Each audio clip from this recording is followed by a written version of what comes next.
Hello and welcome to the marketplace. Here we analyze the market. We talk about trends and investment and how global development impacts your business activities here in Ghana and across the continent of Africa. On the program today, mining firm Goldfields Ghana takes steps to reduce dependence on the national grid as it contracts an independent power producer to construct a 50 megawatt gas power plant at its Takwa mine. We're looking at that in detail here on the marketplace. And also, Parliament passes the Depositors Protection Bill 2015. We assess its implication on savings and loans companies here in Ghana. All this and more we'll be delving into much here on the marketplace. You can stay interactive with that with your contribution and feedback. Our Twitter handle is JoyBusinessGH, and on Facebook is Joy Business. For more, you can log on to myjoyonline.com/business. My name is John Kojo Amwako. Marketplace returns after the break.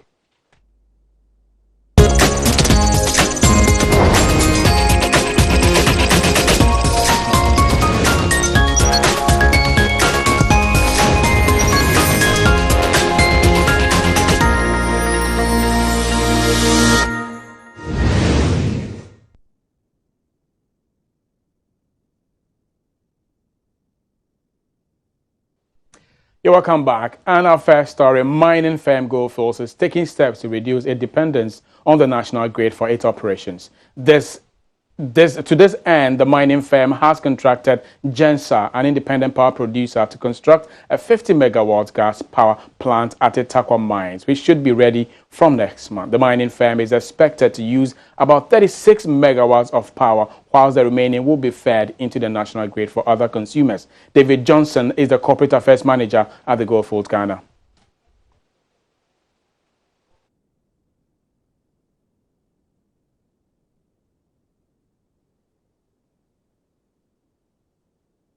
Well, apart from looking at our own controls and business improvement initiatives when it comes to power, I think the big thing is our Gensa plant, which which should come on stream probably within the next month or two. And Gensa is an independent power producer that we'll be producing the power, and we would be buying from Gensa. That at least gives us a very stable, power supply, because our machines are not designed to go on and off.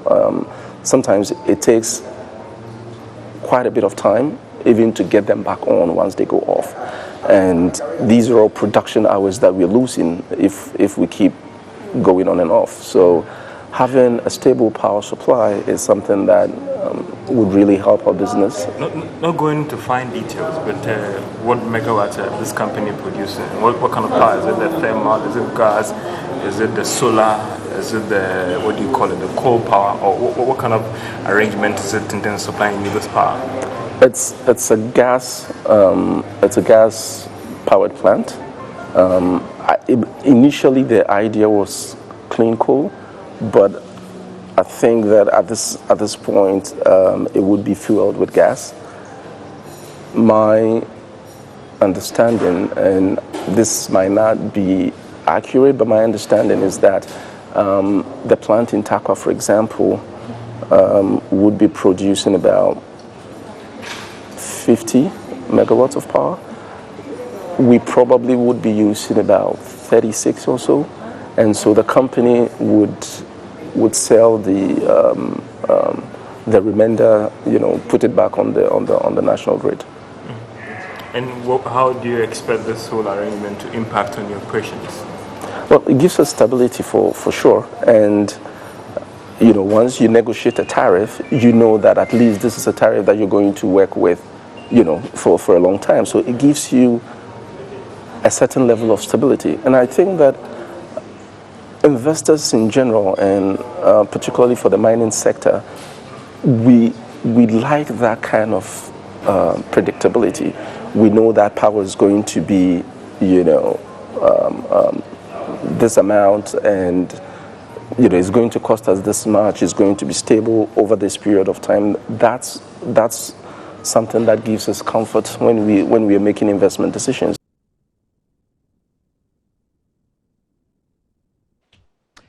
Parliament on Monday passed a bill that could, to a large extent, protect depositors from losing their funds should the bank or financial institution holding their deposit collapse. The passage of the Deposit Protection Bill 2015 also paves the way for the establishment of the Deposit Protection Fund, from which victims of collapsing banks would be compensated.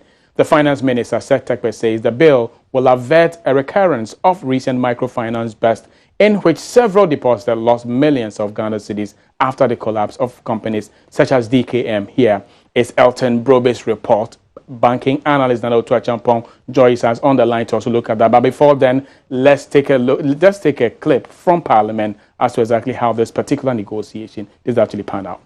The impact of the DKM microfinance scam is still fresh on the minds of depositors who are still struggling to come to terms with a rip-off. Officials say the Depositors Protection Bill 2015, which was passed in Parliament today, will go a long way in preventing the recurrence of the scandal. Bank depositors, including those saving with the rural and microfinance institutions, will get payoff if the President assents to the bill. The bill will also lead to the establishment of the Deposit Protection Fund, which will make funds available to pay off victims of collapsing banks. Government says the Depositors Protection Bill was enacted to prevent a recurrence of the DKM and other microfinance scandals that resulted in the loss of almost 1 billion cedis of depositors' money. Member of the Finance Committee, Dr. Mark Esibe-Yabua, tells parliamentary correspondent Elton Brobe, though the package under the law is small, it is a good start. So there's a law that in the event of the occurrence of an insured event, then customers will have some fallback. But we shouldn't be so excited because the coverage, if you look at the numbers involved, this is for small-time depositors. So if you have, say, 1 million Ghana cedis in a bank and the bank folds up, you're not going to get 1 million Ghana cedis. You'll get up to 5,000 Ghana cedis. Out of your million Ghana, yes, only 5,000 exactly. So it is geared at protecting small-time depositors. Now, for a savings and loans, rural bank or microfinance institution, then you get up to 1,000 Ghana cedis in return. So why put... Finance Minister Seth Terkper says government will study the management of the funds under the bill to improve on the insurance package. When events happen, like the DKM and others, then you are assured that you will be reimbursed. Not necessarily to the full amount, but at least you will recover a certain amount. So if the insurance is up to, say, 100,000, it means that anybody whose deposit is below 100,000 will be fully, reimbursed if it qualifies. Those whose deposits are above 100,000, say Ghana cedis, will be reimbursed up to 100,000 Ghana cedis. The bank itself may take. And this is a protection which central banks put in place. The reason is often referred to as small depositors, insurance, is that the limit often caters for, it envisages that the limit will cater for the majority, of small depositors. In a separate development, Parliament's Legal, Constitutional and Parliamentary Committee is beginning consideration of an instrument to amend the Constitution to enable the EC hold general election in November instead of December. The Council of State today submitted to the House its advice on the issue.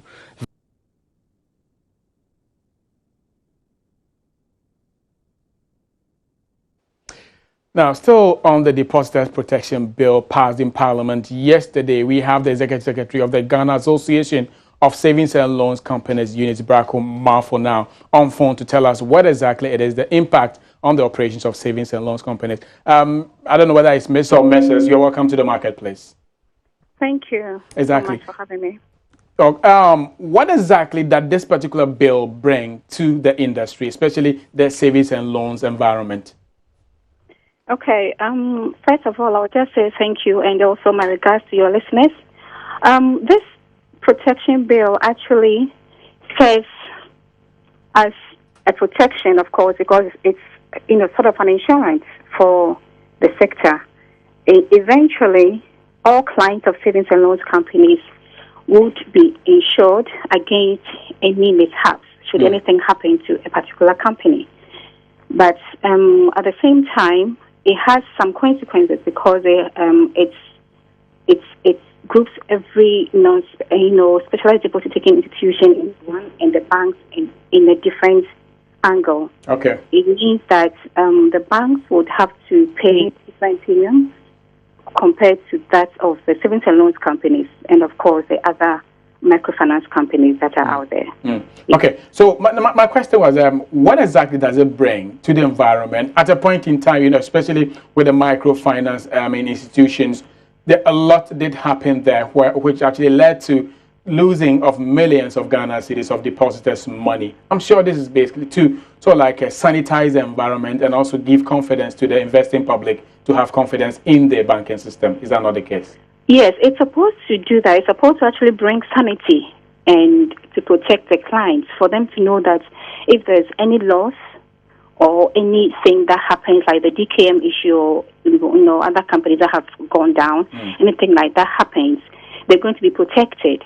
But there's a limit to which they will be protected. Per the bill, clients are supposed to be protected up to a point. And I know that it will be not more than 1,250 per client. So if you have a depositor in there who has saved more than that amount, they're going to lose that, the rest of it. And the banks, they're talking about, 6,000 something.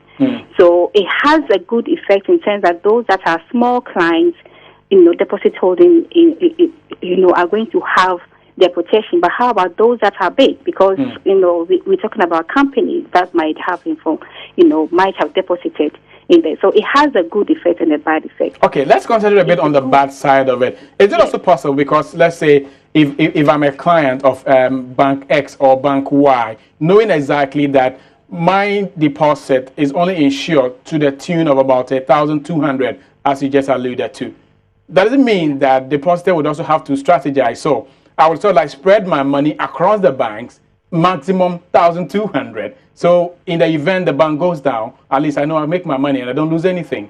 Is that what is actually going to happen? That could happen. That could happen because clients always are they have to be smart. They want to know how to make the right decision. And with information coming up, they will find a way to protect themselves. So, of course, with this coming in, it's going to serve as a deterrent for people to really save the amount that they have to. Because should something happen, they're not going to be protected up to the amount they expect. But, of course, the smaller holding, the smaller clients that are in there will be protected. So those that are higher, it has some deterrent. Okay. So they'll, of course, go around and find a way to diversify their So would you have loved the threshold was increased to say, let's say, 5,000, 10,000, or even upper limits? Yes, I would have loved that. That would be better for us because, for instance, for savings and loans companies, it means that our clients are going to be protected only up to 1,250. Okay. And compared to the banks, even though the difference is not much, it's still some, difference. So okay. I would have loved for the difference to be higher, probably 100,000, or then would try and consider those that have saved up to that point. Okay. Who is coming below. I'm sure it's an emerging story. We'll actually explore that further. We come back to you to explore your side of the story. But we do also have Nana Otuachampo, who is a banking consultant, also on the line to also do that to us. But then, anyway, thank you very much, Ms. Eunice Brakumafo, who is also the Executive Director of GALSAC there. Nana, you're welcome to the marketplace. Thank you. Good. Nana, you've been following this thing for quite some time now. Now, at long last, it's here with us. What does it bring to the financial services industry? It brings some amount of certainty on behalf of depositors. It is not new worldwide. In in most jurisdictions, it's been in existence for quite a number of years. What it means is that now when you put your money in any bank financial institution, you are protected up to the maximum that the law states. Now, those who are arguing that it's too small, we have to walk before you run. And so the title of the bill is for small depositors.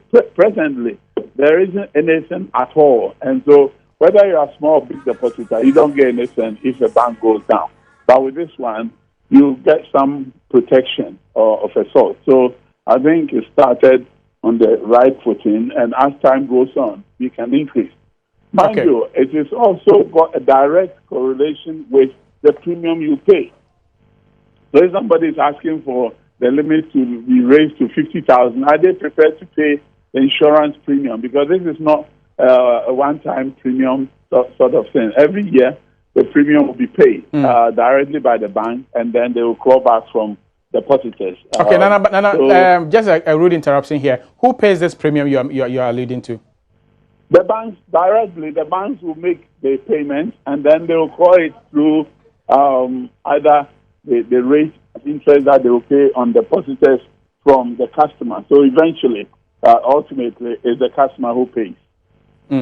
Okay. Nana, can you run us through? You are saying that fine, we need to crawl before we start walking. But the point is, we already do have an established financial service or banking system here in Ghana, with a particular bank having a single depositor with millions of Ghana cedis in the account. So in the event a bank or financial institution goes down, you're suggesting per this bill, that customer loses everything but only 1,200 as Miss Eunice Brakuma for the indicate. The bill, which is now law, establishes is that they group bank financial institutions into two categories.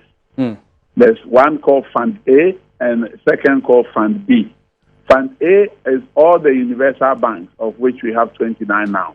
Then Fund B are the other four categories, i.e.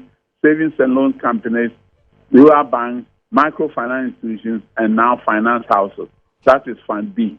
For Fund A, the maximum protection is 6,250. Okay. And for Fund B, the protection is 1,250. Now, Fund B depositors are usually small to medium size, and then it's Fund A where the big ones are. So that is the rationale behind the bill. All right, Nana. Now, Nana, I think that we need to explore this subject further as it's sort of like unfolding, because you will need to really educate us on this. But time would not allow us to actually take everything we speak. We're definitely going to get back to you so we explore this issue further. Thank you very much, Nana Otua Champong, who is a banking consultant, for your time here on the Marketplace. And moving on here on the Marketplace, the Ghana Civil Aviation Authority is threatening to suspend operations at the domestic airline terminal if their lands encroached upon are not released to them. Workers of the authority have already begun the partial withdrawal of services as part of a roadmap to press home their demands. Spokesman for the workers, William Omoako, tells Joy News the decision has been necessitated by the authorities' desire to protect the country from possible plane crashes. William Wakun says workers of the GCAA will continually withdraw their services until their demands are met. Most of the action is internal. We want to put some little pressure on our management. We know they are doing well. They've written a couple of letters, but we want to still push them to do what they have to do. That is one. Then if by Friday nothing has been done, we still don't have access to the land, we're going to ground local flights. It means there wouldn't be any flight within, no movement within Ghana. Accra, Kumasi, Accra, Tamale, Accra, Takoradi, there wouldn't be any movement. We're going to ground those movements. And how long do you intend on carrying out such an action? As long as possible, until we get access to the land. We don't want to wait until the equipment becomes totally down. Like the Director General said, GCA is always proactive. We've bought an equipment lying down over 600,000 euros, and we can't install it. Why did we buy the equipment? So we need to install it, and we taking this action for those who can let us have access to the land. To do what they have to do. Okay, then we are touching base at the airport where our correspondent Jennifer Ekwamwa of Joy News Desk is standing by. Jen, you're welcome to the Marketplace. What exactly are you picking up? We seem to have lost. Okay, Jennifer, what exactly are you picking up? Yes, at the moment the union workers are still very determined to withdraw their services They have held off, however, on withdrawing their services to the domestic flight terminal. They will intensify that from Friday if they do not receive any word from management or the government or the Lands Commission. I did manage to catch a word with the Director General, Mr. Simon Alate, who says he is still in talks with the government and the Lands Commission on this issue, and they are doing what they can to prevent the union workers from shutting down, in effect, the domestic terminal from Friday and preventing the strike from causing all manner of issues for the airport. Okay. Our earlier information was that they're starting today with the domestic flight. Are domestic flights flying to, say, Kumasi, Takoradi, and then Tamale? At the moment, the flights are still in effect. I believe they've only withdrawn a few services in the audit, finance, with the drivers, and with their safety regulations, but domestic flights are still in operation. However, from Friday, we will return to find out if they have enforced their threat to shut down operations from the domestic terminals on Friday, 8th July. Okay, we thank you very much, Jennifer Kwama, there with that update from the Kotoka International Airport there with respect to what exactly is it that they were doing to protect their land from being encroached upon there. Thank you very much, Jennifer, for that update. And now we're moving on to the market to look at how your investments are faring here in Ghana and across the continent of Africa. We'll be also touching base on the international market, specifically the New York Mercantile Exchange, to look at how the commodities are also faring insofar after Brexit, especially. We'll be looking at that now here on the marketplace, starting from the African continent, where the South African market not doing that well, especially post-Brexit, after I recorded some significant depreciation in terms of volume traded on the market at a total volume of about 496.98, and the year-on-year is gradually dropping. It used to be in the positive region, but now recording a negative 0.95 year-on-year in terms of performance. Now let's look at the largest economy in Africa, Nigeria. The NSE All-Share Index also declined marginally to almost about 298.90 points, but still guaranteeing investors some marginal returns year-on-year, as the year-on-year still stands around 1.27% per annum. And let's look at the EGX 30 index in Egypt, which also marginally declined to 201.07 points, but the year-on-year still remains 2.52%. Now, the MASI, that's the Moroccan All-Share Index, also declined by 60.88 and recording a positive 7.26 in terms of its year-on-year performance. Quite an impressive, I think, one of the best performing equities market on the continent as we speak. So for those of you investors out there who want to actually diversify your portfolio and do some cross-border investment, Egypt is one big, Morocco is one big market you can look at as we speak. Now let's move on to the Nairobi All-Share Index in Kenya, which recorded 0.39% in decline, as the year-on-year also remains negative 3.86%. Now let's move on here. Still on the continent of Africa, Tunisia's market recorded a decline of 127.61 points, as the year-on-year remains 5.85 on the upside. And here in Ghana, the composite index as of yesterday declined by 0.80 points and still recording 10.44 in the decline of the year-on-year performance. Now let's look at the Bose Regional de Valeur Mobilier, which is the composite index of the Francophone West African market, which recorded a marginal decline of 1.77 points, as the year-on-year declined marginally to also 0.33 points percent per annum. Now finally, the Semidex market, Semidex in Mauritius, also declined by 1.40, and still the year-on-year still declined by 3.31% per annum. Now let's look at how and what exactly impacted the market of Africa. Starting from Ghana, a total volume of 77,661 was recorded on the Ghana Stock Exchange yesterday at the value of 53,242. If you ask me, always I do say, I say that markets worth over 54 billion selling 53,242 is quite an insignificant performance they put up. So the liquidity of the market need to be upgraded, need to be improved. Now that brought total market capitalization to 54,786.23 million Ghana cedis, and then the composite index, as I did indicate earlier, is 10.44, and then the financial index still stands 13.74. Now, That is how exactly. The mover is the UT Bank is the only mover on the Ghana Stock Exchange, which lost 1 peswa and still trading at 8 pesos per share. No. So for today, we actually limit ourselves here to the Ghana Stock Exchange. So that'll be it for the market, and that'll be it also here on the marketplace. My name is John Kojo Amwako, but you can keep your comment and be interactive with us. Our Twitter handle is Joy Business GH, and on Facebook is Joy Business. For more business stories, you can log on to myjoyonline.com/business. Have a very good afternoon, and let's make a date tomorrow.